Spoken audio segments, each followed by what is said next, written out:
So what do you mean by, or how will you define electric flux? Electric flux is defined as the total number of electric field lines passing normally through a given area. And its standard unit or SI unit is voltmeter or Newton meter square per coulomb. Do you know the symbol to represent electric flux?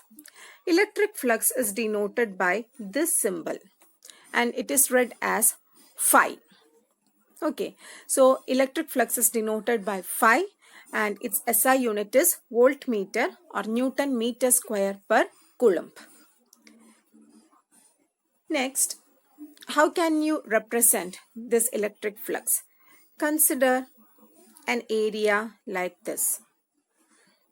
Okay, this is an area that we are considering, and let this be the electric field lines passing normally through the area. See the angle. If you consider the angle between this electric field line and the area or that surface, it will be 90 degree. That means these field lines are perpendicular to the surface or to this particular area. So this group of electric field lines which passes normally through the given area A is known as electric flux. Okay, and this electric flux depends upon many factors. So next, let's discuss the factors on which the electric flux depends upon. Here we have considered two areas A1 and A2. Okay, so how many field lines are passing through the area A1? So 5 field lines are passing through area A1. What is the electric flux through A1? Electric flux through A1 is 5 voltmeter. Now, or how many field lines are passing through area A2? Only 3 field lines are passing through area A2. So what is the flux through A2? Flux through A2 is 3 voltmeter.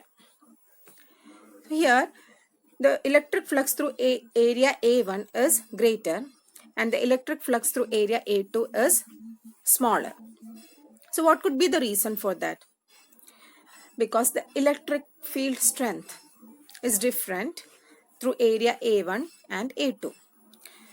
So here 5 field lines are passing through area A1, which indicates electric field is strong in that region.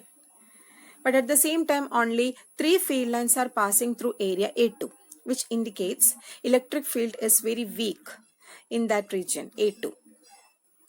So this electric flux depends upon the electric field intensity. Okay, so what is the relationship? It is directly proportional. If electric field intensity is more or strength is more, flux is also more. If electric field is weak or electric field strength is less, flux is also less.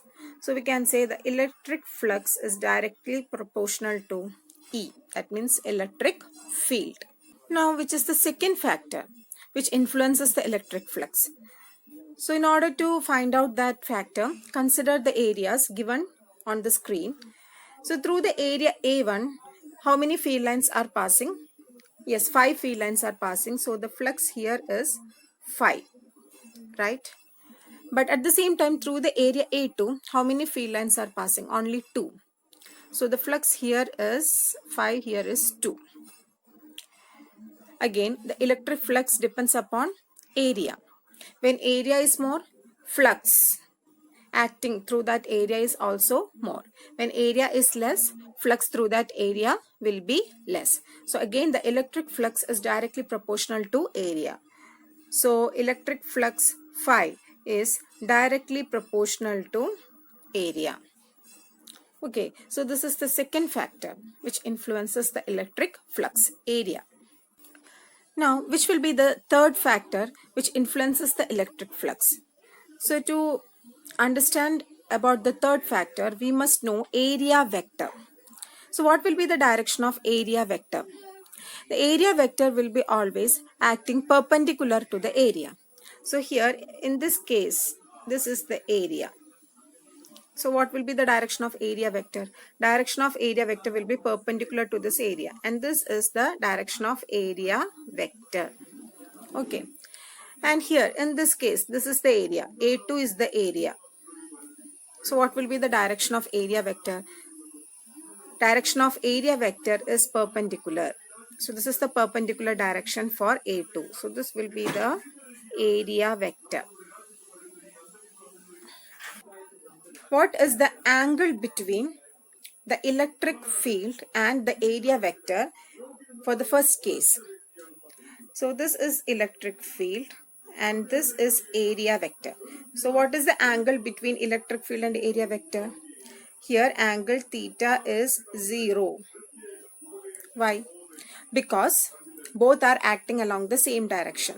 So the angle between electric field and area vector is 0. But for the second case, what is the angle between electric field and area vector? So here this is electric field. This is the direction of electric field. And what is the direction of area vector? This is the direction of area vector, right? This is area vector. So what is the angle? Yes, angle theta is 90 degree. That means electric field is perpendicular to the area vector. So angle is 90 degree. Now, here when theta is equal to 0, what is the electric flux through that area A1? Yes, two lines of force are passing through the area. So electric flux phi is 2. Okay. But in the second case where the angle is maximum, theta is 90 degree. What is the electric flux passing through area A2? See, this is area A2. Can you see any field lines passing through A2? No. So what is the electric flux here? Phi is equal to 0 because no field lines is passing through area A2. So when the angle between electric field and area vector is maximum, that is 90 degree, electric flux is minimum. And when the angle between electric field and area vector is minimum, electric flux is maximum. So when angle is minimum, when theta is 0, flux is maximum. When theta is 90, flux is minimum. So which angle or which trigonometric function can you use here? Cos theta. Why? Because cos theta is that trigonometric function which gives maximum value when theta is 0 and minimum value when theta is 90. Yes, you can check. See, when theta is 0 is 1. When theta is 90, cos 90 will be 0. So the best trigonometric function that suits here is cos theta. So this is the third factor which influences the electric flux, and which is that third factor? Angle between electric field and the area vector. Okay, so the third factor can be written as cos theta. That is the angle between electric field, cos of the angle between electric field and the area vector. So these are the three factors which influences the electric flux, electric field, area, and cos of the angle between electric field and area vector. And you must remember one thing, theta is the angle between electric field and area vector. It is not the angle between electric field and area. Okay. So when you combine these three factors, you can write like this: electric flux phi is directly proportional to EA cos theta, because flux is directly proportional to these three factors. And to remove the proportionality symbol, we will add a constant here, and the value of that constant is 1. So flux phi is equal to EA cos theta. And to express electric flux in vector form, how can you write? Electric flux phi is equal to E dot A. Why? Because A dot B is AB cos theta, or AB cos theta is equal to A dot B. So EA cos theta will be equal to E dot A. So this is the vector representation of electric flux phi. Flux phi is equal to E dot A. Okay. In class 11 you had studied scalar product of two vectors is a scalar. So E dot A is the scalar product or dot product. So the dot product of two vectors E and E will be a scalar. So electric flux phi is a scalar quantity. So electric flux is also defined as the product of the magnitude of electric field and the surface area A, which is perpendicular to the field. Okay, and in this figure, electric flux phi is equal to EA. Why? Because we know flux phi is equal to EA cos theta, where theta is the angle between electric field and area vector. In this case, what is the direction of area vector? Yes, direction of area vector will be perpendicular to the area. So this is our area. And which is the direction perpendicular to the area? This is the direction.